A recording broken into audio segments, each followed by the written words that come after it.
I'm ready for the summer. I know they do.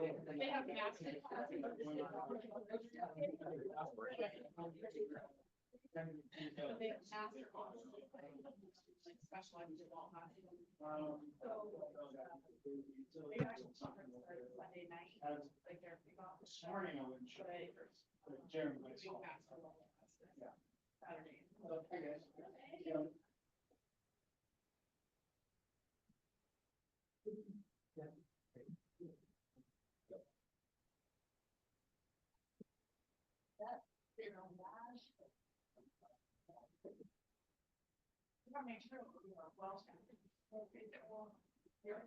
Yeah, I know.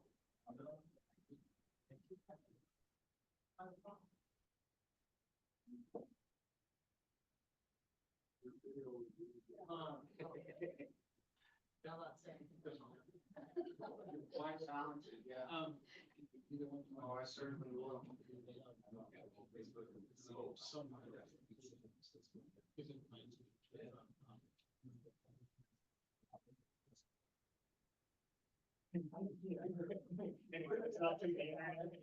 Oops. I don't know why she did too much. It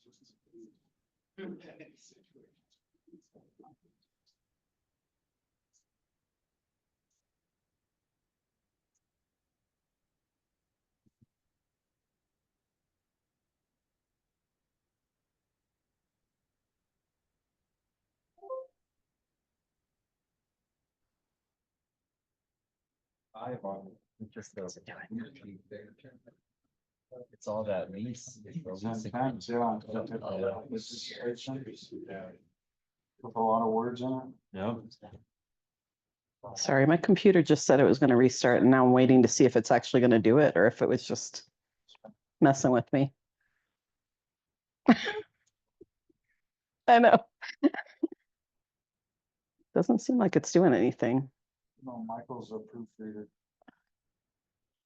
I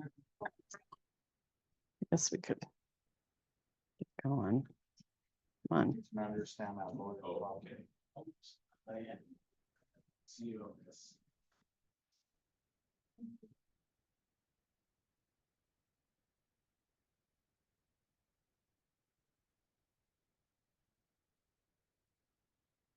Guess we can get going and I'll just mess with my computer as we go here. Ready?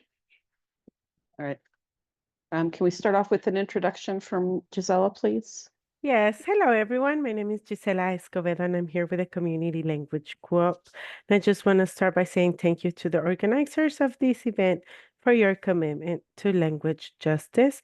Thank you for giving an opportunity where people can participate and engage in the language of their heart, the language that they feel most comfortable, and that is the language that we practice at home. So to create this space, we're going to be using simultaneous interpretation. Once I finish saying this in Spanish, they're going to turn on interpretation and you're going to see a globe icon on the bottom of your bar that says interpretation. If you are not fully bilingual, I ask that you select your preferred language. Hola a todas las personas, mi nombre es Gisela Escobedo y estoy aquí con la Community Language Co-op. Quiero darle las gracias a los organizadores de este evento por su compromiso a la justicia del lenguaje. Gracias por crear una oportunidad donde las personas pueden participar e involucrarse en el idioma de su corazón, en el idioma que se sienten más cómodos, que es el que practicamos en casa. Para crear este espacio vamos a estar usando la interpretación simultánea. Cuando termine de decir esto, van a aprender interpretación y usted va a seleccionar su idioma preferido, ya sea inglés o español. Cualquier pregunta va a estar en el chat. If you have any questions, I'll be on the chat. Muchas gracias. Thank you very much. You can go ahead and turn on interpretation. Thank you. I'll call to order this work session for the Sheridan City Council for May 12th, 2025, and the time is 6:06 p.m. And we have all council members present. First item tonight is amendments to the COP documents. Sorry, Mayor, I was taking a Okay. drink. Tonight we have second reading on the ordinance for the certificates of participation that we discussed at our last work session and did first reading at the last regular meeting. One of the significant changes that we will see between first reading and second reading is that we will need to amend the ordinance on second reading to reflect a new not to exceed level because we lost a significant chunk of the grant money was clawed back from the state. So as council will recall, we originally had received an $800,000 grant from the state. Then we were informed that we were going to lose it. Then we were informed that it was going to be backfilled from another source within the state. And we were waiting to get final confirmation on that, as you recall, during our last meeting. And unfortunately, we received word that instead of the $800,000, would be receiving $250,000 from the state. This is all due in part to the state's budget crisis, and they have been cutting back on significant expenses as well as grants that have been issued in any other source of monies that they can get a hold of. So unfortunately, we lost some of that. As you recall, we had discussions, we talked about it, that was a possibility that we could lose potentially all of that grant money. Even so, we at the staff level, we recommend that we would still move forward with the improvements. Again, these are not improvements that are going away. They need to be done. They're not getting any cheaper. So the sooner that we can get them done, the better. The city is in a financial position to where we can absorb this and or even we can roll this into the COPs, setting a new not to exceed level, and it was still very manageable as a financial device for the city. So I think with that, I'm going to turn it over to Teresa. And Teresa, I didn't know if you wanted to kind of talk about any of the changes. I know there were just a few changes that were made from first to second, kind of technical stuff in the packet that was identified through red lines. And then anything else, I know that either Bruce or, and I'm not sure who else that we have on right now, Ashley, Bruce and Ashley are both also available remote for any questions from the council. So Teresa. All right. So tonight, in your packet, we gave you the red line items that had been changed. There were some things that we were still waiting on and some things that needed to be changed. One of the things that is completely my fault that I got wrong is my entire time of being at the city of Sheridan, I thought the first floor was the floor that general government was on. So it is wrong in there. So that only took 16 and a half years to figure out. So you will see that it now refers to, instead of second floor, first floor. So yeah, I was feeling pretty smart about that. So thank you, Mayor, for catching that. That was one of the changes, and that was just why I had that incorrect. There was some other changes, just updating information. We are asking you tonight to consider increasing the not to exceed amount by that gap that Devin had talked about another 500,000. I do have Bruce Kimmel on. He's kind of ran the numbers and is, going to speak to those a little bit. And we also have Ashley available. She's on the documents. If you had any questions on changes or anything on the documents, she is available to answer those. So Bruce, I'm going to let you take it away and talk about numbers. Great. Thanks, Teresa, and thank you, Mayor and Council. Bruce Kimmel, it's nice to be back with you, although virtually this time. And we just have a couple of quick updates to the numbers. With the $500,000 increase in the bonding requirement, so to speak, the estimated par amount of the COPs did increase by $505,000. We didn't adjust the estimated cost of issuance, but there was enough of an increase in the estimated underwriter's discount, which you may recall is kind of like the underwriter's commission for selling the bonds to investors. And so that's what accounts for the other $5,000 of increase. So we're now looking to go out to the market with a par amount of $3,940,000. And I would just note that we are estimating that debt service would be approximately $50,000, a little bit less than $50,000 higher than the $327,000 I had discussed with you a couple of weeks ago. So we're certainly hoping that rates will come in better than what we've projected. We did estimate high there, and I would note that I sold a very similar 15-year AA rated general obligation bond for a Minnesota client today that had a true interest rate of about 3.7%, and that is compared to the 4.7% that we've estimated for Sheridan. Now, COPs do typically sell at higher interest rates than GO bonds, and we discussed that last week. But what I want to just share by giving you that real world information is that I really do think, barring some big upheaval, and there is room for that, but barring anything major that might happen over the next couple weeks, I do expect the interest rates to be substantially better than what we've estimated here for pre-sale purposes. So I'm hoping that the $50,000 increase that we're estimating now with the new par amount will be less when we actually get the underwriter bids in at the end of the month. I'd be happy to take any questions or turn it back over to Teresa. Anyone have questions? And I don't see any questions. Thanks, Bruce. Did anyone have any questions on the changes that were made to the documents that you wanted to ask Ashley or that I could help with? No. Easy peasy. Thanks, everyone. If there are, I will just offer again, if there are any questions that come up or any assistance I can provide with respect to the documents, this is not the last bite at the apple, and I'm happy to answer any questions should they arise in the future.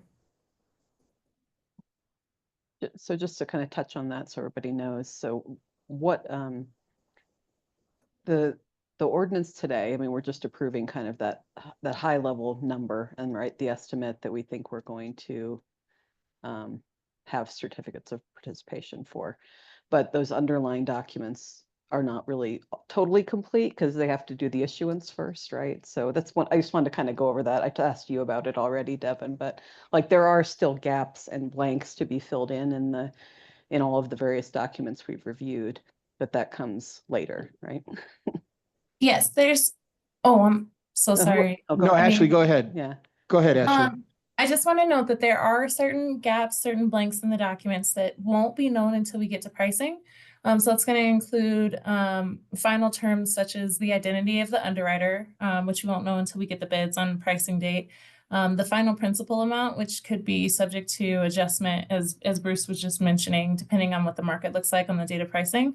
The final debt service won't be known until then, and then the final interest rates will not be known until then. So there are a couple of blanks that are still in the documents that are intentional at this point. And then the balance of any sort of brackets or highlights, for instance, in the preliminary official statement, are items that we could update prior to posting so that we have the most current information available. There is nothing in the preliminary official statement currently that would absolutely require an update. We consider information in the preliminary official statement to be current if it's within 3 months of posting. And since the intention is to post later this month, all of the data that is currently reflected in the document, I believe, all of that data is within the past 3 months. I think there's some March dates, but everything else was April 30th. So there's nothing that would require an update for disclosure purposes, but we might tighten a few numbers up as we get closer to posting. So those documents are substantially finalized at this point, except with respect to any information that we can't know until after pricing, or anything that we might want to update prior to posting, just so that we're reflecting the latest and greatest of the data, so to speak. But the substance will remain the same. I just wanted to make sure council was really clear on the fact that we're approving this ordinance and we're saying, we're willing to go forward with this, but there are things that aren't actually set yet that can't be set at this point. And will not exceed the parameters in your ordinance. Right. So as long as we have everything within those ceilings, we won't come buggy again. Yeah. And then, so when those documents get completed, then those would come to me for signature, correct? That is correct. Okay. I have a quick question.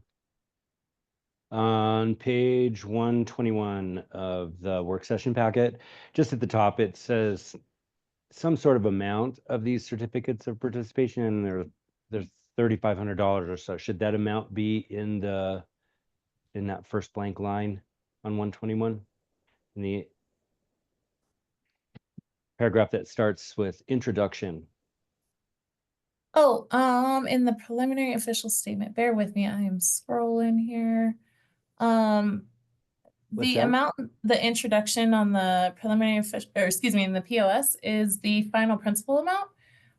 That we anticipate will be somewhere near that 3.9 million. But we won't know the exact figure until we get to pricing. So it is blank currently, but that is one of those items that we'll know as we get closer to pricing.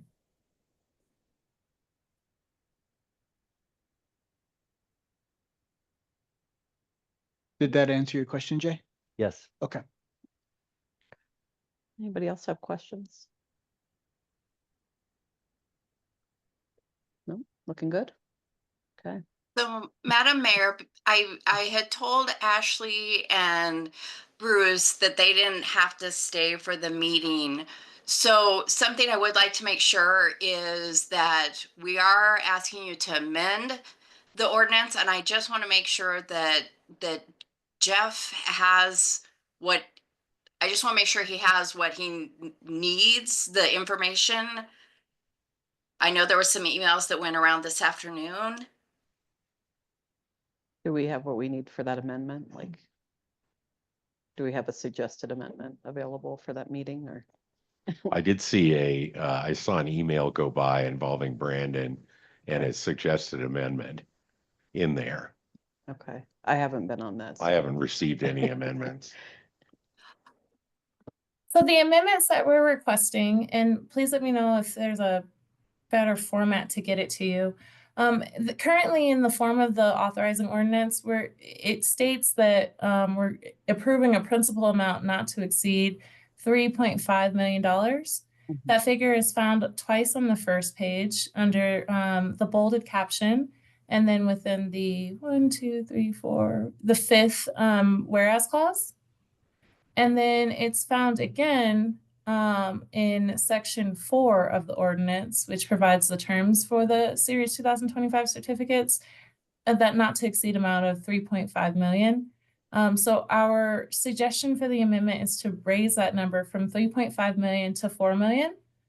And then the other amendment that we would need in order to clarify the lease property, on the first page of the ordinance in the 6th whereas clause, Romanet number I says that the city plans to, it has determined to lease the second floor of City Hall. That word second needs to be amended to first floor No. to clarify. That's not No? correct. That's not correct. Oh, Well, we're first floor, the leasing is we're leasing the floor that the police is on, which is first No. floor, right? That's incorrect. We want to, I thought, no, it's the floor that general government's on. Yeah. Which is I think what you might just put, you might put top floor. Mhm. Okay. All right, then that will change a little bit of the definitions, because it was my understanding we were doing the that. So yes, Was there a definition of first floor in there? I'm sorry, I just don't know. I added some descriptions and it Oh, yeah, so that's super easy to change to just, how many offices, how many conference rooms, that's easy to change. I guess it really, I mean, so what is the description that's in there right now? I'm sorry, I just don't have it and I can't get it to my, in my tablet. I can't get to that page right now, Teresa. And I think the description is in the official statement is where that's at. Oh, So Okay, that's. so we can amend that. Yes. Yes. Yes. Yeah, I Okay. mean, so And the, that, sorry, oh, I'm sorry. the first reading, I think we had the second floor if it mentioned it. In the ordinance as unamended currently says the second floor. Right. So if the second floor is correct, and we mean the floor with that you're currently sitting on, Mhm. then you can disregard what I just said about the ordinance. And what we'll do when we finalize the documents is make sure that everything is accurately describing the floor with the general governmental offices. Okay. So we don't need that second amendment. We would just need to amend the 3.5 million to 4 million. Good. Okay. And then we'll clean that up in the official statement, and we'll also make sure that it's accurate throughout the leasing documents themselves. Perfect. Thank you, Ashley. Certainly. So as far as that actual amendment goes, if someone says they want to make a motion to change the not to exceed amount from 3.5 million to 4 million in all instances in the ordinance, will that work? Or does someone want to give us a suggested motion? I think it would work because it's the same figure. Mhm. And it's in those three places. Yeah, that's it. I think that would be fine. So procedurally, we'll make a motion in a second on the original ordinance. Mhm. We'll put in the amendment, and then we'll vote on the amendment. If the passes, then we will vote on it as amended. Correct. So, and I can type up the amended language when we get to that point, if someone just hits that amended button, and we'll get there. And I'll make sure that it's all pretty once we get it all published. Awesome. Okay.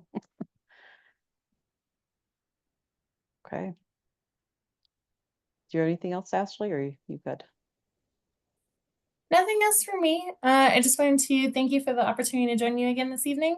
And again, I do welcome any questions or comments with respect to the documents. We'll get everything wrapped up, and you will see final red lines before we present the package for execution. Great. Thank you. Thank you. I think we're good to move on in the agenda. Unless anybody has any more questions. I just keep thinking about just the legal implications. How can the state say, okay, you have been granted this amount, and then you plan everything on it? How can they just pull it back, without any sort of consequence? You word for word said my frustrations. Jeff and I were talking about this in my office before the meeting, and it absolutely horribly frustrating, because this was when we received the original grant, it was kind of the impetus for the project, right? Let's take these grant funds, let's leverage them, let's do an energy performance contract, let's do all these things to get this project going. Absolutely. And then at the last minute, actually we're within, we're a month out or maybe from ready to go to sale on the COPs, and they take it away. I know. Terribly frustrating. Yeah. I think Jeff's comment was like, if you're getting a grant from the state, you put it in the bank as soon as you can. Yeah. So, unfortunately, we hadn't sold things, so we needed to expend the funds before we could get reimbursed as that type of a grant. So unfortunately, we didn't have the money in our clutches, and they yanked it back. And I'm sure somewhere in the language of the IGA that we executed with the state or something on the grant documents and all that, I'm sure there's a clause in there that says they can do that. Yeah, it's frustrating though. You're absolutely right. And the only solace I take in a lot of it, we did get a little bit. So we did get a little bit, $250,000, still a good chunk of change to help out with that. And we were not the only ones who lost a significant amount of grant money. With this extra money, it just makes me start thinking about, just needless spending, or maybe not running a budget really tight. It's another $500,000. I wonder if couldn't the city have just a little bit more teeth in the game by just taking that out of general fund or something? Well, and that, right, and we discussed that at the last meeting as to the options that we looked at. And we looked at cash financing this. We looked at, just paying it all up. We looked at splitting it up and, doing COPs for a certain amount and cash for the other part of it. And it was, if you recall, we had the discussion along the lines that it was decided that as a financial move for the city, that this was sound in that it would free up other capital monies, that cash that's in those funds for other capital needs that we're going to have that have been identified in the 10-year CIP and are ongoing. So we have vehicles to buy. We have all number of things that actually make more sense to cash finance or pay cash for than it would be to issue debt. So these level of improvements, paying for them through CIPs, financing them over a 15-year period, which is less than the life of the improvements themselves, makes financial sense. It spreads the cost out. It spreads the, again, I think we had a discussion along the lines of not only will current year and current citizens and taxpayers pay for it, but future ones will as well, because by spreading that debt out over those years, you give the opportunity not just for everybody in this budget year, whoever's trying to pay for it all at once, and then they might move out from the city and not get to enjoy any of that.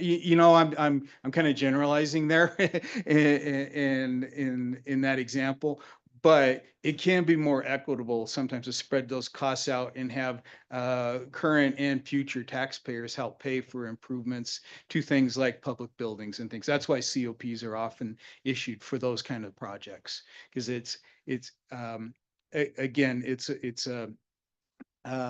very similar device as to issuing GO bonds or special revenue bonds or those kind of things. It has a little bit more flexibility. It doesn't it doesn't have the same requirements on the city for the paybacks, so there's less risk to the city on the back end of that. So for all those kind of reasons combined, Jay, that's why we determined to go ahead and do that. And let us then keep the flexibility of the cash that we've developed in our fund balance to be able to use for, like I said, other capital improvements that have been identified and as they become available. We always have something that pops up every year or so and like, oh, we didn't anticipate this, but it would be nice to be able to have the cash to do it. Well, we're in that position. We can do that. The council has been through, through careful foresight and good budgeting. You've built up your capital reserves, so you have the opportunity to respond to emergencies. Remember, the prime example of this was COVID. We went through COVID and didn't have to lay anybody off. We didn't have to make any of the sacrifices and changes a lot of other cities did, because we had a very solid cash reserve in place to be able to handle those times of emergencies. So this again helps us preserve that, has that available to us, and for a very good price, and in an equitable way, lets us absorb these expenses over a period of time. And if it was really long, if we were going out even 20, 30 years, I'd be with you. I don't know, maybe it wouldn't make sense, but I think we're able to carry this off in a 15-year period, which again is fairly brief when you're talking about debt and financing like that. So for all those reasons combined is the reason why. It's not to say that doing it the other way is wrong. It was just that our preference to do it this way. I hope that was a very long and convoluted, but answered what you wanted. It is. I just look at it like, like you said about future taxpayers kind of helping with this current burden. We're now taking on 500 grand more debt for those people to pay back than, we were talking before. 3.5 million sounded great, but at 4 million, I'm starting to think, well, 100 grand for blinds sounds like a lot of money. Are we gonna, does the city have, enough teeth in the game to make sure that, we're keeping that cost, the overall cost down, rather than increasing it another 500,000. Well, yeah, I think we do. And that, I mean, when you've seen through the process that we went through on the energy performance contract, it was at $7 million at one point. We've got it down now to 4. And that's really just kind of to have a little bit of wiggle room in there right now. But that's a significant reduction in looking at value engineering and cost reductions on the project from what you looked at where we started at.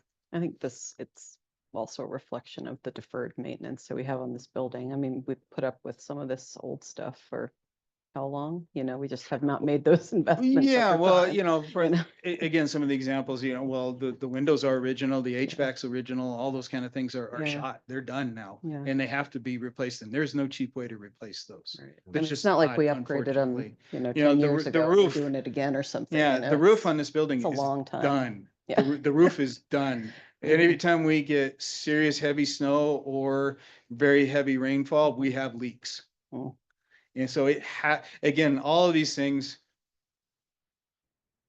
Would I rather not spend? Yeah, I'd rather not if we didn't have to, but we're at the point now where we have to. We really have to. We'd be negligent with the public's money if we didn't address these things very, very quickly. Okay. Any other questions or comments? Okay, we'll move on in the agenda then, and we'll let Bruce and Ashley drop off. Yep. Thank you, guys. Thank you. Thanks, Thank you everyone. very much. Have a good night. Bye-bye.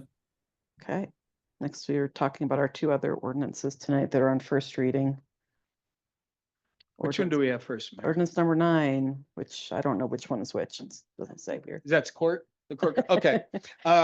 This change, what this ordinance does is it takes a current court charge that we have in there that's defined by a percentage, 25% of the fine or the fee, I should say. And this is for charged with people that have been found guilty, and takes the monies and adds them to various different programs that the city maintains. But at the suggestion of Judge Soros, she's been looking through our fine structures, our fee structures, and getting familiar with our court and a lot of the code that we have that supports the court, excuse me. And this is an area that she identified as maybe a little bit inequitable for folks that she deals with. The 25% can be maybe a little too onerous for some people that she deals with in the court, is the way she brought it up. Her idea was to go more with a flat fee rather than a percentage. That would be possibly a little less onerous and give her some more flexibility as far as administering that fine. So what this ordinance would do is to replace that percentage with a flat fee that would be identified in the fee schedule that the council approves every year. So that just becomes then, rather than having to change thing or anything in that ordinance by an ordinance, what we would do is the council could make any adjustments to that with a simple resolution when you make any changes to the fee schedule. And as you remember, so we review the fee schedule usually in November, December, right at the end of the year. But you have the opportunity to review it and amend it anytime you want, through a simple resolution process. So in my discussions with the judge, and Teresa looked into this for us and did a little financial modeling as well. If we were to make this instead of a 25% fine, we would do a flat charge or a flat fee, I should say, of $25 in the fee schedule. That might be maybe not quite as onerous on some of the people that she's trying to work with through the court system. And in Teresa's analysis, if we did $25 on those, we would maybe not generate quite as much as the 25%, but it was a couple $1,000s. I want to remember it was like $1,500 to $2,000 was the difference, which is again not going to break our bank. And I talked to the judge, she was like, well, maybe we ought to do 30, 35, something like that, 'cause she didn't want to have a negative budget impact. I said, look, let's go ahead and try the 25 and see how the 25 works, because it's not necessarily, you know, those kind of fees and fines and things are not necessarily about a revenue generator. It's more of a tool for the courts to use when they're working with people that are working their way through our system there.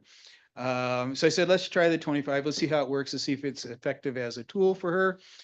If it starts to have too much of a budget process or impact, we can always look at raising the fee or adjusting the fee up or down, whatever you guys want to do. And it's simple for council to do that. Again, it's a resolution to change that.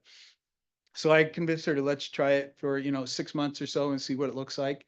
And then if we need to make changes to that, we bring it back to council and you can consider that as a simple or a simple resolution. Did I cover that, guys? I know you were part of those. Are you planning on doing a? Go ahead, do- Mayor, Are I'm we sorry. go- are we going to do another update to the fee schedule soon, or are you going to keep that till the end of the year still? I was just gonna kind of administratively go ahead and apply it. We can amend the fee schedule anytime that we want to. Generally, we kind of save them all up and do any amendment to it once a year. Right. Sort of like when we do our budget amendments, we do the amendments to the fee schedule. Mhm. As long as there's no objection from council, I can administratively approve that fee. And we can go ahead and use it. But we can amend the fee schedule as well. I just try and do it as once a year. That's all. Okay. Any questions about that ordinance? No. All right, let's talk about ordinance 10. Okay. I'm gonna let Jenna talk over this one with you guys. All right, ordinance 10 is all about liquor. So most liquor, licensing is done administratively out of my office. So currently we're doing the renewals, change of, or transfers of ownership, change of management, modification of premise. Most of it is done administratively because it's state statute. There's a very specific process. They have the specific forms, checklists that they have to go through for liquor licensing. We do bring some cases to the local licensing authority, so you're looking at new licenses, change of location, or any violations. As you guys know, these don't come up very often, so we see them very few, when you guys sit as a local licensing authority. So our recommendation is to change that over to a liquor hearing officer. Reasons for this is, the expertise. Liquor laws are changing all the time. The regulations are changing, just trying to keep up to date on the laws for it. They specialize in this. So you get a lawyer, an attorney who is an expert in liquor licensing. They're able to do these hearings on a flexible basis because you can schedule the hearing based on their schedule. It's not constricted by city council meetings and provides benefits to licensee because it can also work around their schedule. We're not looking at a city council schedule for that. The biggest thing is having the consistency, you're expert in the field. And then let me see what else I wrote down on here.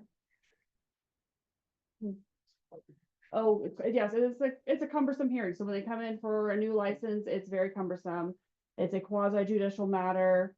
Sometimes there's conflicts of interest based on if you know the owners, you know, the patrons of the bar, those kinds of things. There is some conflicts of interest that can happen. So we'd like to move forward with a liquor licensing officer to to oversee these hearings and make decisions on them. And I'd throw in there too. So you've met Kendra Carberry and are aware of her firm.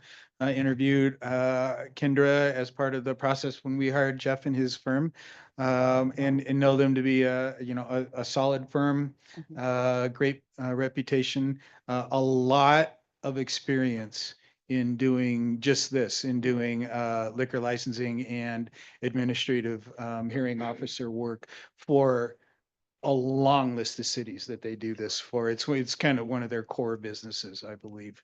So a whole wealth of experience and knowledge that we would bring to our processes and our liquor licensing process. And as Jenna mentioned, a lot of it is already administrative that we have here. The council acting as the local licensing authority, has, streamlined your processes a lot. You guys have worked on those, passed on a lot of those things that would have been taking up the time of the authority, and made them administrative in nature to allow the clerk to handle those things that, would eat up a bunch of your time, just really sitting there checking boxes is what a lot of it is, right? And making sure the paperwork is okay. Everything is not. This takes the onus off of that away from the council. You don't have to keep up to speed on that. You don't have to worry about messing up in a quasi judicial process because you made a wrong decision or said a wrong thing because you didn't know the law got changed about something. Or we didn't know, because it happens all the time. So again, we've been thinking or talking about doing this for a little while now. It kind of got kicked down the road, and then when we were looking at changing attorneys, it got kicked down a little bit further. And now we felt it was a good time to go ahead though and bring this forward. So we're happy to answer any questions and address any concerns that the council has. Go ahead. So where we're going with this is that the city attorney would be this officer? Is that what No. you're suggesting? No, so what it would be, Jay, is we would Mhm. execute a contract with another firm, a legal firm. So this in this case, Carberry, I don't remember their full name. But just as we executed a contract with Jeff's firm to serve as our city attorney, we would execute a contract with Kinder Carberry's firm to act as our hearing officer for the liquor licensing authority. What does that cost? At this point, I don't know, because we haven't done that yet, I don't believe. But this would just give the authority to do it. And to be honest with you, I think it's actually would be cheaper for us, because to keep everybody up to date on liquor laws, the training that we need to do for our city council to stay up to speed with that, when we bring in a new license and having to retrain all those, or during that would probably cost us more than just having an expert who oversees these hearings. Yeah, but I think I don't believe they do it as a flat fee, or as an It's hourly, Jeff, do you know? Hourly. It's hourly, so yeah. But you were indicating that this is an infrequent use, Yes, because like even the last year, we didn't even have a new license. Mhm. This because you last do year. most of it administrative stuff yourself, Yes. right? Yeah. So to go into the cost question, it's not, you would not be retaining Kendra that often. Mhm. It'd be an as needed sort of thing. It's I would consider it a gift to the next mayor to not have to run those meetings. Yeah, it can be running quasi judicial liquor licensing hearing can be confusing. It's intimidating. And just some of the language that you have to use Yeah. involved is very confusing. Mhm. And like we said, and it changes all the time. Mhm. Every session, the legislature does something with liquor laws, Mhm. So just keeping up on that is difficult. And it takes the worry away from staff and from council Mhm. on all of that. And like I said, and the chief and I were just kind of chatting, a lot of cities have moved to this model, a lot, just because of the way it makes sense. And it keeps them from getting themselves, it keeps the councils from getting in trouble and doing something that you wouldn't do it on purpose, but inadvertently, We you have say a- something yeah. or you do something in a quasi judiciary, well, now you've created a problem for yourselves. I know some folks have been around since we had a problematic Oh, council yeah, member. and no, this city has had those before.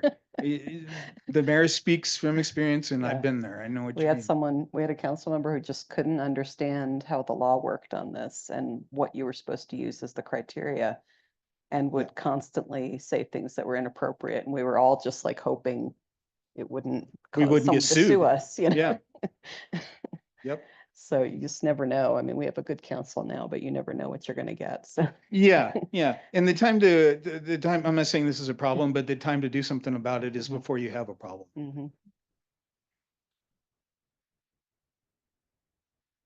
Did that answer your question, James? It does. I guess I'm wondering, do the fees and everything involved in getting your liquor license cover, the cost of having the additional officer plus all the administration? We can certainly look at that fee, and if we feel that it's not covering it, then it'd be the same kind of process we just talked about on the previous item. We could adjust that council, we'd bring a justification to council to consider that, and then you could amend the fee schedule via resolution. But we'd want to look at it, we'd probably want to let it run a little bit and say, okay, are we covering, are we not? So that we have a good idea to make a recommendation to council on any fee adjustments. Just a typo. It says ordinance 10, but on the actual ordinance, it says ordinance 8. Oh, that's me. Good eye. It was. I didn't catch that one this weekend. That's my fault. That's not Jenna's Oh. fault, because I booted this one from the last and booted it over to this one, so. So it ended up behind the COP. Yeah, she already had it numbered. She had it numbered and then I changed it on her. My bad, I should have caught that one. Thank you, Mayor. Are there questions or concerns or anything about this? I mean, I think all of you have been through at least one liquor licensing meeting, right? Now looking at Anthony and Michael, I think you've both done at least one, right? So you're kind of familiar with the format and how cumbersome it is. And in La Junta, we did quite a few, so. Okay. And what this does is allow the council to hire a firm through a contract, designate them as the local licensing authority and act on your behalf. You can undo that, Mhm. right? If you decide that this isn't something, it's not working out, it's not like this can't be undone. The next mayor just wants to do it because they love it. Yeah, well, you're right. The next mayor to have to go through one or two of those hearings, and they'll be like, I think that's a Never pretty good mind, yeah. idea. Okay. Nobody has any questions? All right, we have some time, I guess, if you want to do your manager update or anything else on the agenda that we want to talk about. I can do a quick update for council. I don't have too much for you. A reminder that the ribbon cutting for Bridge House Ready to Work with the Navigation Center is this Thursday, May 15th, 1 to 3 p.m. I think it all kind of like the festivities kick off around 1, and then the program and ceremony is 1:45. So anytime that any of you are welcome to show up any time there. Again, location is 4675 South Windermere. Hope everybody knows where it is or has been there once. If not, let me know. We'll get you some directions, but it's just, it's 5 minutes that way. No problem. And I'll be making remarks, so if you don't want to hear those, just come for the party part and then leave. Come early, leave early. Let's see. Just another little update, kind of related to Ready to Work. We hosted, the mayor and I hosted the mayor's managers, the Arapahoe County Mayor's Managers and Commissioners Group last week. We did a little plug for the Ready to Work program and talked about the social equity contracts that they'd have with us. If you remember, we contract with Ready to Work to do some of the maintenance on our bus stops, the bus stops we've improved. And so they do the trash and any cleanup and snow removal and things like that for us on a contract. I know they've also had contracts with Fort Logan, with the state in Fort Logan, and done landscaping over at Fort Logan. And Inglewood just executed some social equity contracts with them to do some, I believe it's landscaping work for their Parks and Rec department. And then after the presentation that we did, I had Centennial contact me and wanted information and about that, and wanted us to send our contract over for them to take a look Hey, at. So maybe that paid off a little, Centennial maybe, might yeah. work with them some too. What's that, Mayor? I said that was a good idea to present then. Right? I figured I had mayors and commissioners and Yeah. managers all right in that room. I did a little sales pitch, and maybe we got one sale. Yeah. Centennial would be a That'd pretty be a big one. pretty big account for them to land. So maybe Centennial can send them some work their way. Let's see. I also attended the Region 9, I do this about once a month, the Region 9 Opioid Abatement Council. That effort is ongoing. Councilmember Steve Ward from Inglewood is our voting member for the Tri-Cities group. Again, the Tri-Cities gets recommended in or is represented as an entity in that opioid council. And in the discussions, kind of what we're talking about now is kind of looking at prioritizing a second tranche, if you will, of settlement money that's coming out. And how do we focus those monies? What do you want to look at? And it's a lot.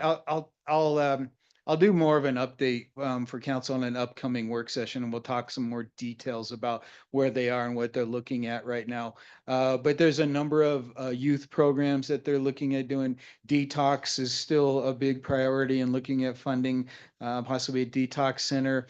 A lot of things and a lot of money. That's a lot. It's millions and millions and millions and millions of dollars that we're looking at for these efforts. So it's also I'll just say it in this room. It is a very cumbersome process to do this. So our Region 9 is basically all of Arapahoe County. And the council itself is, I forget how many people are on it, 40, something like that. So it takes a while to work way through things and have the discussions to do that. But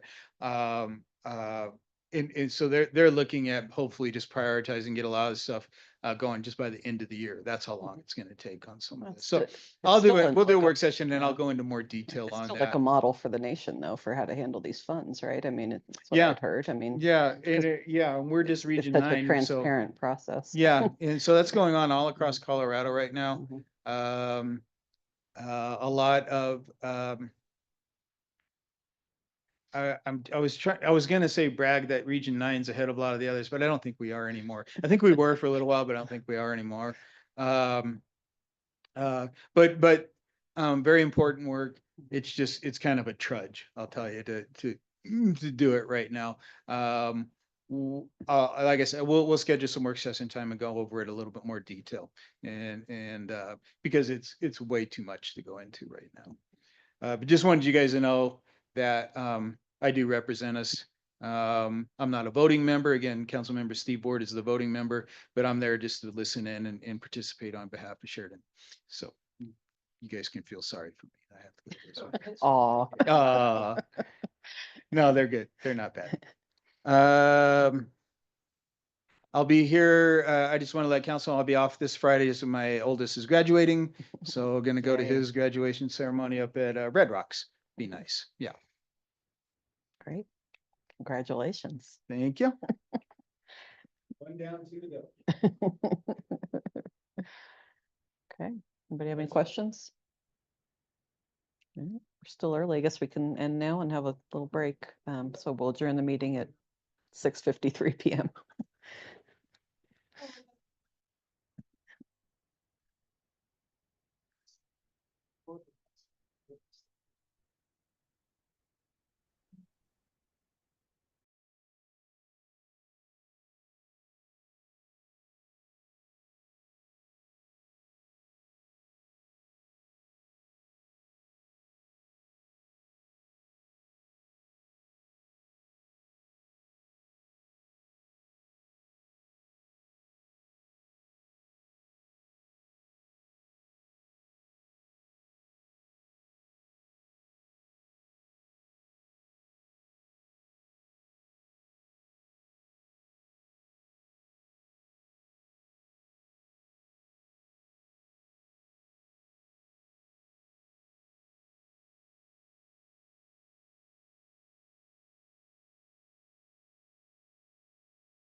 I like your shirt. It's nice.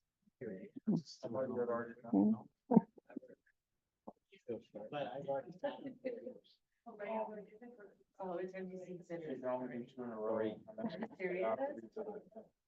gonna go see the second time. Oh, that's close. You could do a multiple time.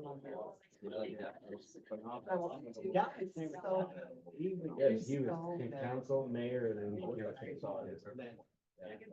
Did you go to Eden? They'll be like she's doing it. Crazy that it costs you. Baldwin is the left box. That's You're- off, maybe as well. Yeah. The one I went to, he's $7. Did you go? CT 16. I went to see that. He showed up while we voted. Meeting software is up if you want to get logged in.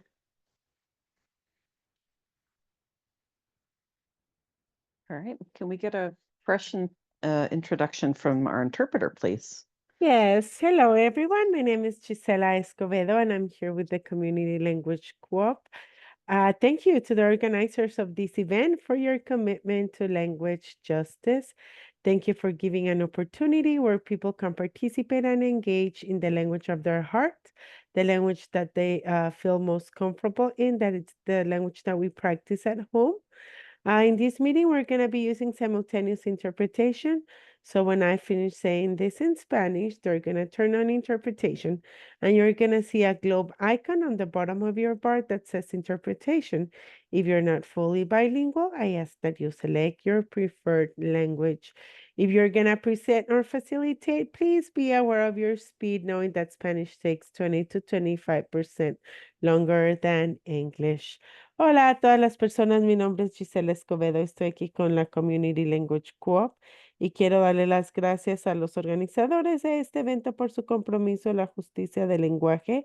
Gracias por crear una oportunidad donde la gente puede participar e involucrarse en el idioma de su corazón, en el idioma que se sienten más cómodos, que es el que practicamos en casa. Así que para crear este espacio vamos a estar usando la interpretación simultánea.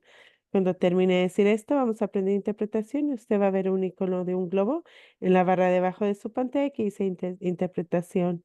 Si no eres completamente bilingüe, te pido que selecciones tu idioma preferido. Muchas gracias. Thank you very much. You can go ahead and turn on interpretation. Thank you, Gisela.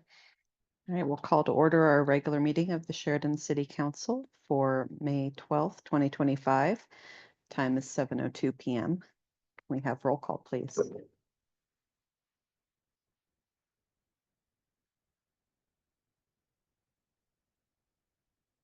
We have all members present, so we'll move on to our invocation, followed by the Pledge of Allegiance.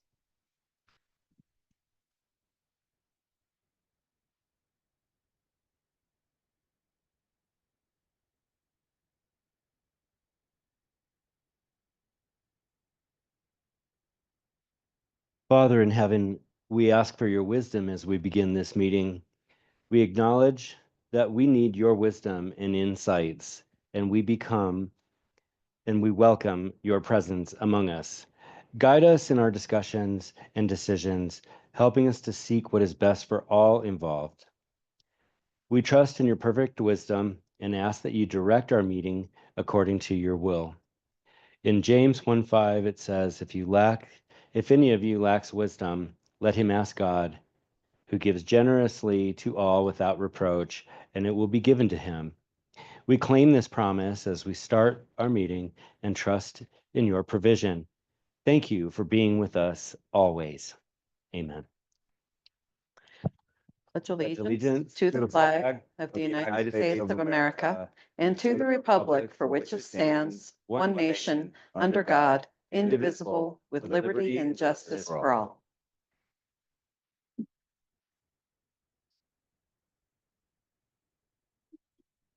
we have any updates to our agenda tonight?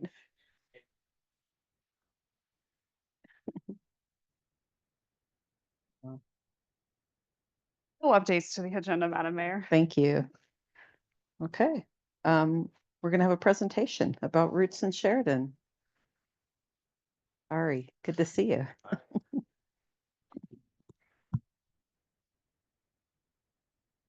Okay. Hi. Hi. Thank you. Thanks for having me. Nice to see you all. Yeah, I just wanted to give an update on Roots in Sheridan because we wrapped it up last month. So I'm Ari Snow. I'm a planner for the city of Sheridan, as you all know. And I'm here to present on 2025 Roots in Sheridan. We planted 50 new trees this year. So if you could go to the next slide. Kind of just start off with the trees offered this year. So we typically have a mixture of ornamental sized trees and shade trees. So this year, kind of top left to right, and then left to right on the bottom. Pacific Sunset Maple, Texas Red Oak, American Hawthorn Beam, the American Yellowwood, and the Cleveland Select Pear. So the Hawthorn Beam and American Yellowwood, those are the big trees, so 50 plus feet at maturity. The red oak is kind of a medium species, so I'd call it a shade tree still, but so that's 20 to 30, and then the other two are between 15 and 20 feet at maturity. And say goodbye to Cleveland Select Pear because it's kind of hit its cap. It's been here for 3 years, so to increase biodiversity in our urban forest, we will not be offering it for at least 3 years. Hey, Ari, is that the one on the bottom right? That's the one on the bottom right, which is famously the stinky one, is what Right. everyone always says. Yeah, I okay. personally find it to be refreshing. Thank you. All right. Next slide. Yeah. Yes, so just lots of photos, lots of fun shots of what happened. But this year was the New Year, New Tree initiative. So fun little slogan.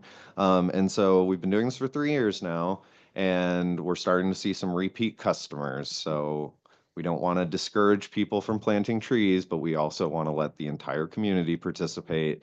So if you were a participant in the last 2 years, you were put on a wait list. And then if we had trees towards the end of the application period, we would reach out and say, hey, I got this tree. Are you interested?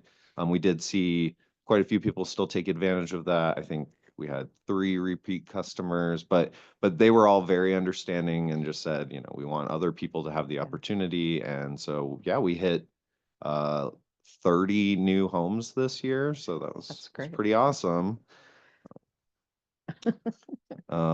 So yeah, lots of volunteers this year. They came from all across the metro. We had Sheridan residents, we had high school students looking to get their community service done, Groundwork Denver staff, Sheridan staff, and so yeah, it was a total of 44 volunteers. You can see our fun, silly photo at the bottom in this beautiful room before we went out and planted a bunch of trees.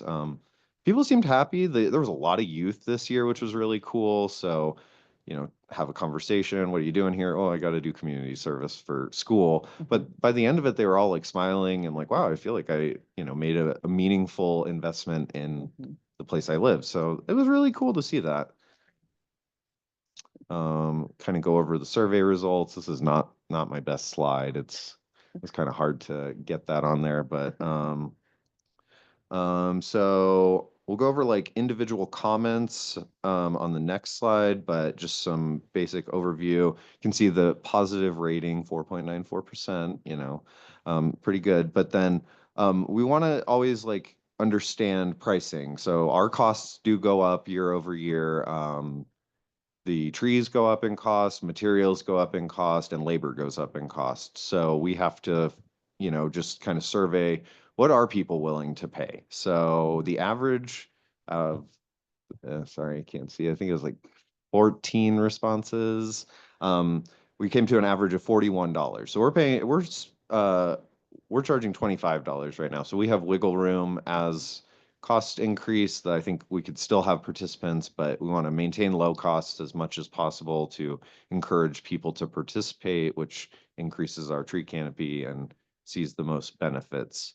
We always ask about, are people taking advantage of the planting services? So our program planting services included in your $25 cost. One survey respondent said they didn't use it, and he said, I like planting trees. Out of the total participants, 5. So 5 out of 32 participants. So it's about 16%. So that service is being utilized and it seems like people really appreciate it. It's kind of another way for people in our community and people that are getting to know our community to also engage with residents. So it's, you know, a nice community building feeling. Yeah, next. Thank you. Oh, one person said they would pay $100. Oh. So we like them. That gets the number up. The number So some more key takeaways. I mean, I did include it in the packet this year because I remember last year it was like kind of hard to read all of this and my eyesight's not so great, but so I did include your packet so you could actually review it. But some key takeaways that I saw is that people are interested in tree canopy investments. I think that's kind of obvious when you're surveying people that participated in tree canopy investments, but they like the planting. They want to see planning. They want to see more engagement through like tree stewards program. So, you know, how can we build up like a small workforce of people that educate on the benefits of tree canopy?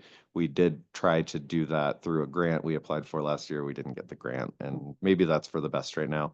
And then staff learned a lot this year that we need to send out more direct mailers, and I think you'll see it on the next page. One of these pages, it does say, you know, like people don't know about this. So staff's request to council would be, you know, if you participated, to please talk to your neighbors about it. A couple of other takeaways and things I just want to address. There is a comment in there about, you know, like the types of trees we're using. So native is used pretty often, and the Denver Metro doesn't grow a whole lot of trees. It's pretty dry here, so we don't use native trees because we don't really plant cottonwoods anymore because water. But we do. We use a list of trees from forestry experts all around the Front Range that have xeric properties and can live through high pH soil. So urban trees do a lot of work and they have a lot to deal with when it comes to like the soil they're in. So we do try to be very thoughtful about the trees we're selecting. There was a comment about a food forest in there as well. Not a bad idea, you know, could definitely be a good idea, but you know, food trees, there's a reason cities don't plant food trees. It becomes a maintenance nightmare. It can attract pests and, you know, unwanted users. So just some things to think about there. This year, I don't have a lot. This is like, you know, what people want to share with you and us, and I kind of went over most of that. This year, we changed up our offerings a little bit. So we, in the past, have offered stakes to stake the wind. A lot of tree experts are saying it's good for them. Let them wiggle a little bit. It helps build up the bark. So we did not offer stakes this year, which was not like a huge savings to the city, but we did reallocate that money to do an irrigation solution. So we offered tree gators this year, which is like the industry standard. You can see them outside on our trees. It's just a little bag that you wrap around the tree and then you fill it up with your hose and then it drips. So that helps complement Groundwork Denver's rain barrel program. So you can take your rain barrel and fill up your tree gator, and people seem to really like that because sometimes you don't have a hose or you can't make it out there every day. So that just helps make sure we're watering the trees during their early life. Just some really nice cards that were given to staff for people that were paying for their trees. So I really like the bicycle card. But it seems like people enjoy this program and are happy to see the investment from the city in the urban tree canopy. You know, we're still trying to figure out other ways to invest and where to invest. So I think that's kind of where the planning effort comes in the future. If you had a chance to look at the packet and the memo, I do a cost breakdown of the budget. So we had some leftover funds this year. So we would like to potentially use those in the future to do more of like a tree management plan that would kind of designate best practices. It would give people that are doing work in the city of Sheridan some rules that they need to follow when they're working around younger trees and older trees. And then also more data analysis to really figure out target. We are building out, we have a lovely map on the website that I should have included a screenshot for the mayor, sorry. Right. But, Nathan's been doing a really good job of kind of mapping and putting in the data as we're selling trees to residents. So we are kind of starting to visualize where people are taking advantage of the program and where we can direct our efforts to make sure that, we're reaching the whole community. And last slide. And that's it. That's your presentation. I'm happy to answer any questions or take comments, suggestions, anything. I'll say kudos first. Great job. Thank you. Yeah, it looks like a great event. I didn't do any planning myself this year, but it looked like it was a good event. You didn't get snowed on.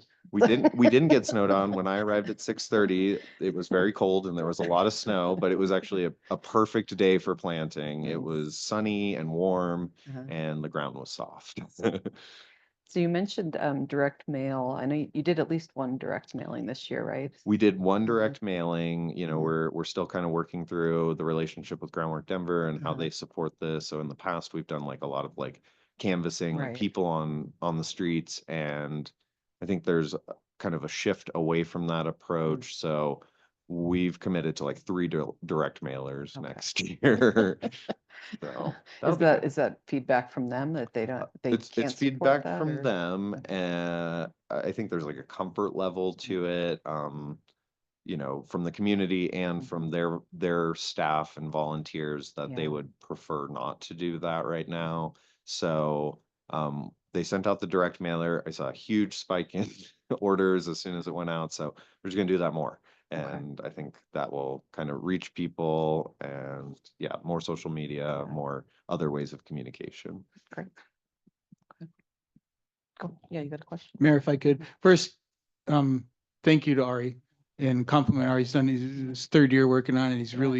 really done a great job and continues to grow this program every single year. We've actually had to cut back because it was like almost too popular, right? We had to kind of like figure out, okay, where's the sweet spot on this so we didn't outgrow our capacity. But great job to Ari, and thank you to Groundwork Denver for their support. Mhm. Ari, didn't you tell me that we had some donations too? We Would you did. tell council about that? Yeah, so we do offer in the application, we have a donation option, buy a tree for your neighbor, something like that. And that's where you could just go in and you could pay for a tree and not receive a tree.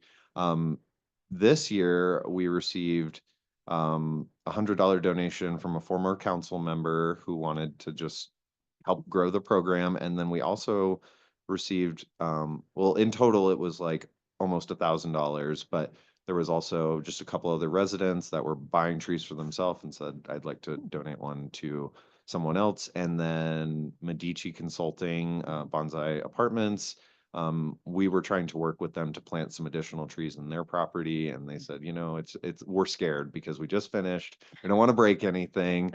And so I came into a lovely $750 check.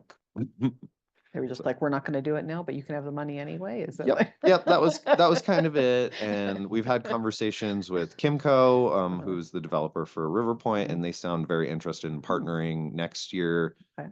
They have some urban forestry goals that they would also like to achieve over there. So Great. might see some more sidewalk trees at definitely use River some shade Point. over there. Yeah, it's warm. So, just trying to build a lot of partnerships right now. I had a discussion with the school superintendent and he's very interested as well in Mm. participating next time. Right. Yeah. All right. Anybody else have questions or comments? I Thank very you. much appreciate you, Ari. the program. Thank And you. every day in my backyard, I see my tree from last year, Good. which was just a little stick last year.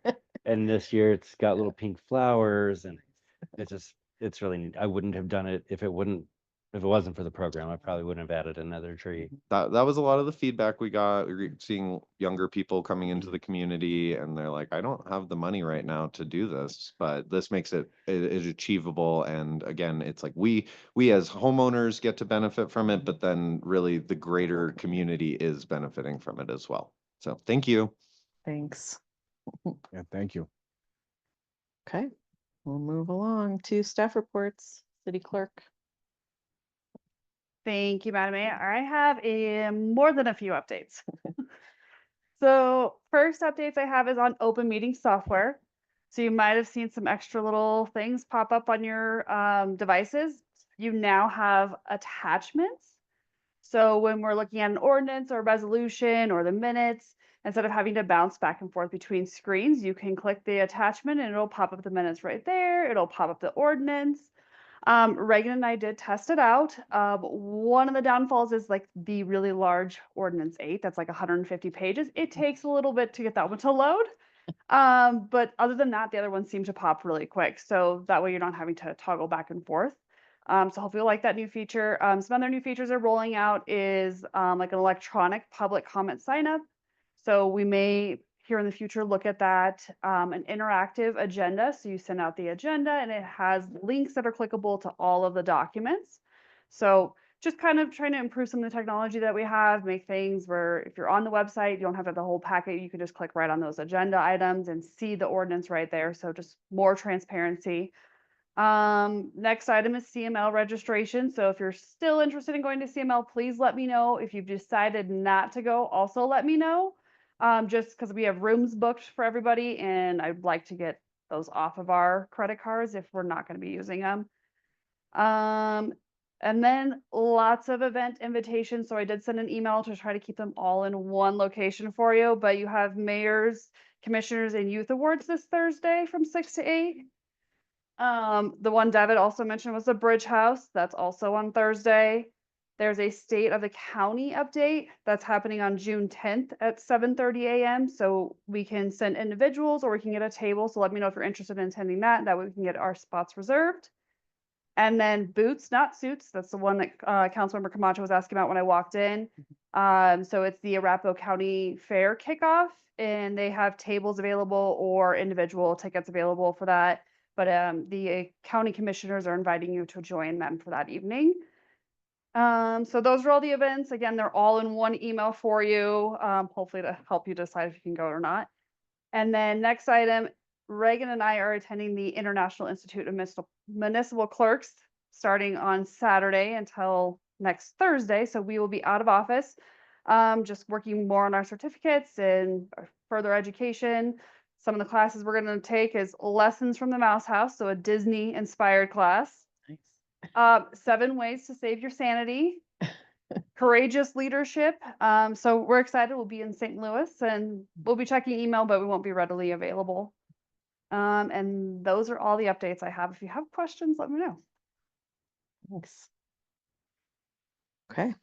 City Attorney, do you have anything for us? Well, Jenna had a big list and I don't have a big list. I'm just delighted to be here tonight. It's so great to spend a little time with everybody. I will announce, or as you probably know, the General Assembly adjourned last week. So we will now be finding out what gifts we've all received in local government. And our firm will be going through all the bills and working with CML. And we'll be providing some updates on that. It's a busy time for us this time of year because we have to figure out what new laws are going to be implemented here pretty quick in all of the local governments. So we'll be helping you with that too. Yeah, good I luck with love that. being here tonight. Thanks. Thank you. Thanks for being here. Anything else, City Manager? One other thing that I forgot to mention, Mayor, we had, the city had our spring bulk drop-off event over the weekend. Hopefully, if you had something that you wanted something to get big to get rid of, hopefully you made it. If I can see Desiree going, oh, I missed that. I don't have numbers yet, but at our next meeting, I'll bring the numbers to you so you can have an idea of what we did. It was really great. Were you able to take advantage? I did. Oh, good. I did. Good, good. Yeah, they everything moved through really smoothly, and I'm just so grateful. Yeah. Did you say something? Jeremiah, like speak. Oh, okay. Go ahead, Jeremiah. Okay, can everybody hear me okay? Yep. Okay, so I have numbers. Oh, okay, I great. tried emailing them to you, but that's okay. I've got them. Okay. So I'm gonna kind of go through just what we had this year and then compare what we had last year, just to kind of put it into perspective. So for this year on May 3rd, we had 225 cars in total. There was 11 30-yard roll-offs and approximately like 20 tons essentially. We'll just leave it at that. And then the same for the same time last year in May of 2024, we had only 206 cars, which is fairly close to the 225. But there was 14 30-yard roll-offs. And so what's interesting is the tonnage was more. There was almost 43 tons. And then finally in November of 2024, we had 149 cars, and there was 11 30-yard roll-offs with about the same amount as this year's, which was a little over 19 tons of material. So pretty good turnout, really. Yeah. Sounds Thank you, good. Jeremiah. Please thank your team for being out there. Absolutely. That's it, Mayor. Happy to answer any other questions. Okay. Any questions, the manager right now? All right, Chief. Just want to say thank you. Last week I attended a conference and it was on constitutional policing.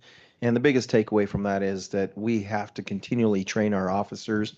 Even some of the laws that are, our standard laws that we happen to use all the time, they get challenged. They get up to the Supreme Court from another case and they ended up getting reinterpreted, tweaked. And it was just surprising on some of those things that since I'm not on the street, I'm like, wow, that's a recent change. But we do a good job of training our officers, but this was just a good reminder and it gave us some material to make sure we could bring back and share that and keep our officers on top of it because it's so difficult. They're making split-second decisions on things that they need to do out there. We have to make sure that they're sound on, all those different things. But it was amazing. Even the attorneys that were there were talking about how the laws just keep changing and they keep reinterpreting them and things that used to be absolutes this way are changed a little bit. So a very, very good and enlightening conference. So thank you. No problem. And I'm happy to answer any questions you all may have. Okay. Any questions for staff before we move along? I do. Okay. Was there any, one law in particular that's changed that stood out? The one that really is difficult for us is technology because it just keeps changing with all the new things that are coming in with AI and all the new things. And even a lot of departments are starting to use AI to help with their probable cause statements or different things like that. A lot of places are accepting those, but the officers must, of course, review them and make sure that they're not just letting somebody else do that. So that was the part that was the most had me scratching my head about the technology changes, everything from Apple AirTags and all the things. And most of those things we know that, the police department can't use them unless we have search warrants. But if our citizens say they have their Apple Watch or something in their car and the car gets stolen, we can't, of course, be using them as a medium to have them follow it. They have to do it on their own. And we can't be the ones leading that. So just those type of reminders, especially with technology, because new things come up. We think they're great ideas, but then the laws get challenged and changed. So those are the things that are most on the tip of the spear that are getting challenged. Interesting. Mayor, if I can follow up on that Yeah, real yeah. quick. It just reminded what the chief was talking about reminded me of the last conference I went to and all the sessions on AI. And one of the takeaways, and I think I mentioned this to you guys, is looking at the city needs to put in place some policy around AI, just like you said. So it might be okay for AI to help draft up a probable cause sentence or statement, but we need to have policy in place that says, no, that officer will put eyes on that. That officer will review it and will sign off on it. It made me think that's a great example of those kind of things. So that's some of the stuff we'll be working on this year too, is developing some of that policy and bringing it to council to consider. Right. And Lexipol's really good with us and helping with ours, but sometimes we figure something out before they come to us or they haven't just brought it to our attention. And we have a few things that we want to touch base on our policy to make sure that we're in line with where we need to be. Well, let us know if there's anything we need to do besides work on a policy, to support you. Certainly. Thank you. We'll move on to the minutes of the regular city council meeting of April 28th, 2025. Have a motion from Councilmember Stang and a second from Councilmember Camacho. Any discussion about the minutes? Please cast your votes. That motion is approved unanimously. And then we have the consent agenda, the approval of disbursements. Authorized disbursements that have been or will be made from April 16th, 2025 to April 30th, 2025 in the amount of $1,357,030.33 per the referenced and attached transfer of funds. I have a motion from Councilmember Moreno and a second from Councilmember Kelly. Any questions or discussion on the consent agenda? Please cast your votes. The motion is approved unanimously.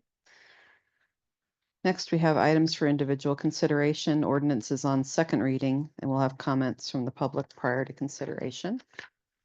Ordinance 8 of 2025, an ordinance of the City of Sheridan, Colorado, authorizing and approving a site lease and lease purchase agreement between the city and BOKF-NA solely in its capacity as trustee, approving not to exceed $3,500,000 principal amount of certificates of participation, Series 2025, in connection therewith, authorizing officials of the city to take all action necessary to carry out the transactions contemplated hereby and related matters.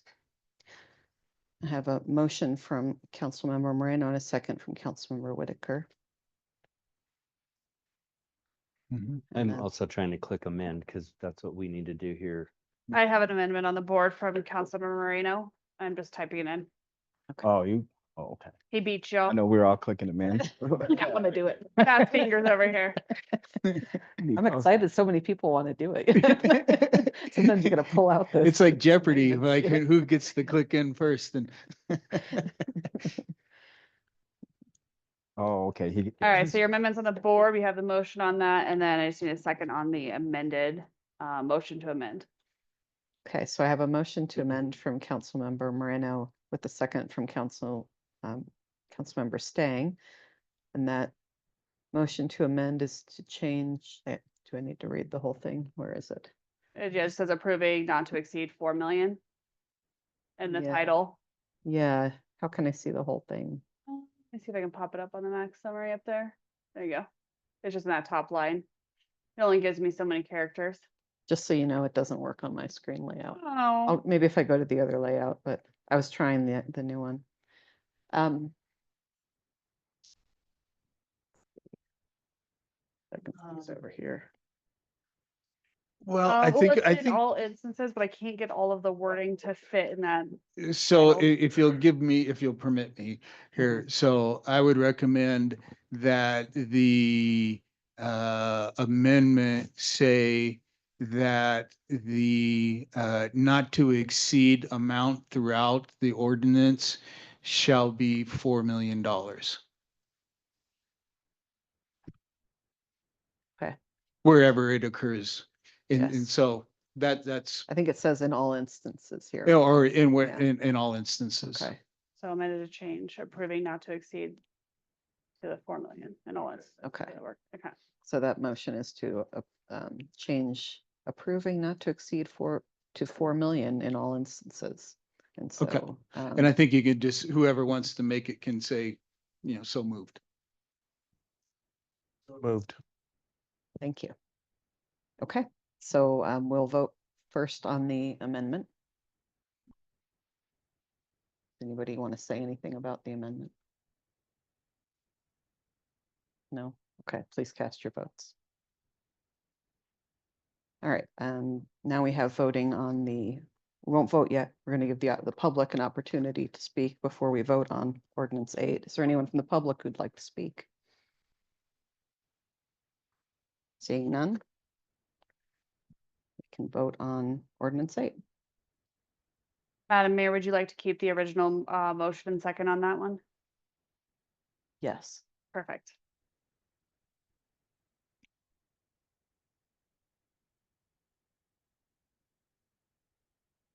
That motion is approved unanimously. Thanks, everybody, for working through that.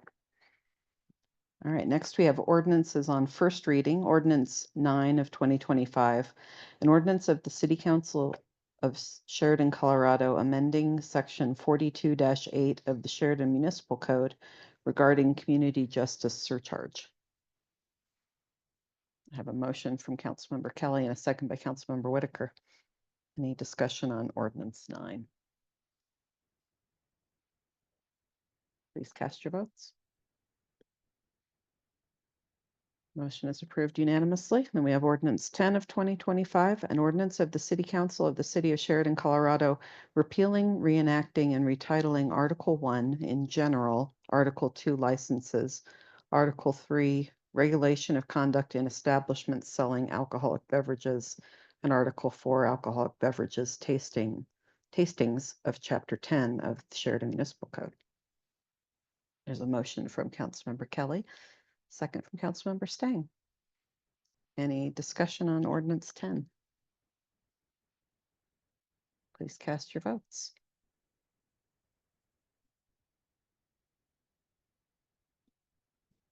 Motion is approved unanimously. Next, we have Mayor's Choice. So I want to add another event for Thursday for you all to consider. At 6 p.m., I'll be over at Sheridan Library speaking at a community conversation about homelessness. It'll be me and Representative Gretchen Ryden and a person named Ammon with lived homelessness experience. We're going to have a little talk.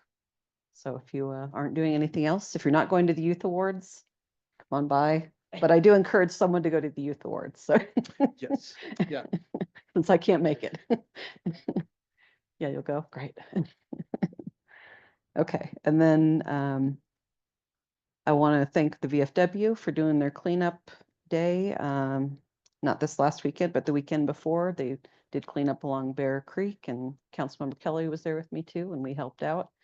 But I appreciate them keeping their service local, helping out the community they're located in, and they brought in all sorts of people to help. They had Boy Scouts, the Young Marines, lots of folks from the post there. So it was a really nice event.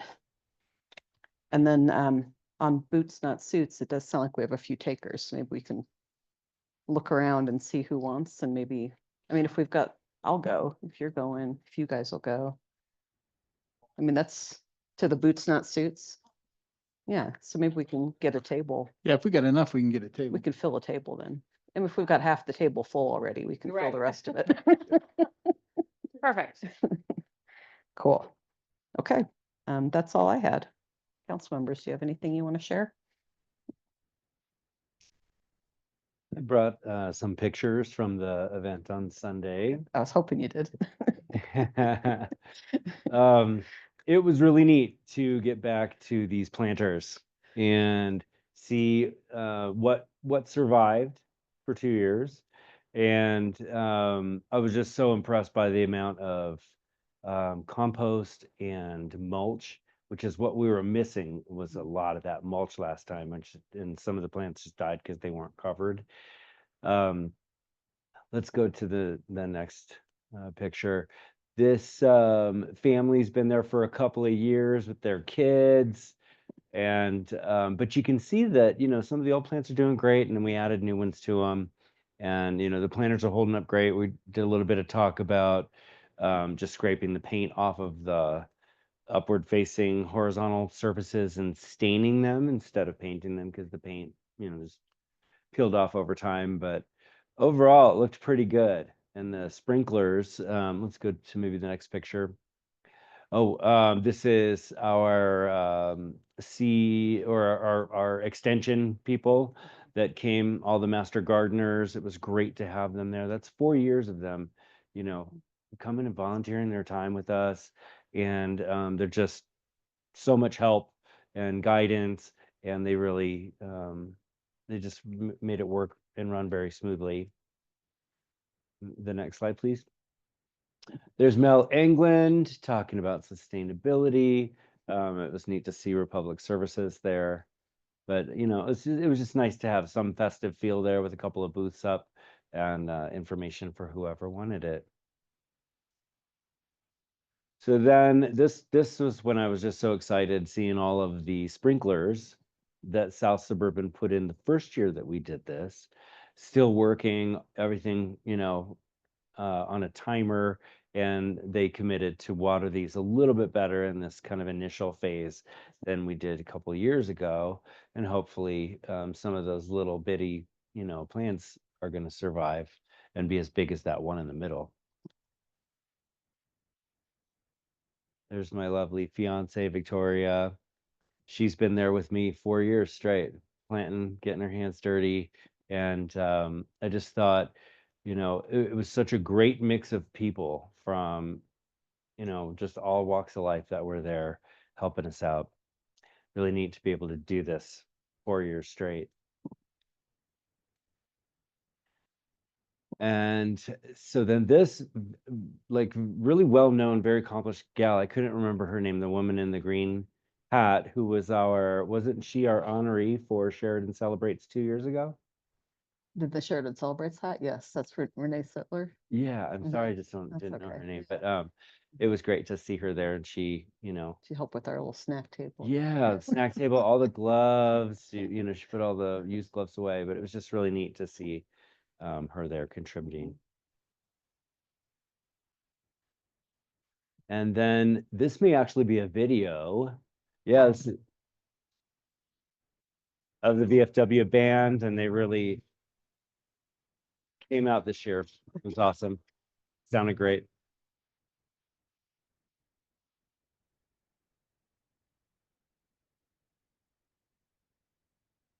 Kudos to Mike. You hooked up the hand washing stations, right?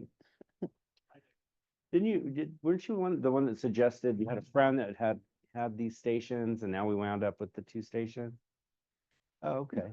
I can't take credit. Yeah, I thought it was your idea, and it was really great that the city purchased those hand washing stations that we can reuse. Really neat, very beautiful day. Thank you for everybody that was involved. Yeah, good job putting it I together. know I should have hit you up for one of your photos too, because Yeah, I took a Aaron's lot had some of- great photos yeah. from it that he Yeah. put on Facebook. Spoiler alert, I think they're in the newsletter. Oh, good. It was great working with you, Michael, on this project, and Gene, as always, was great to work with one more year. Great. Thanks for sharing that. Yeah. That way it was fun that day. Yeah. Okay. Anybody else wants to share anything? What are you snickering about? You got something to share? All right. No? Okay. Then we have time for public comment. Is anybody who'd like to speak to council? This is your opportunity. Don't see anyone, so we're going to adjourn the meeting at 7:42 p.m. Thank you all for being here.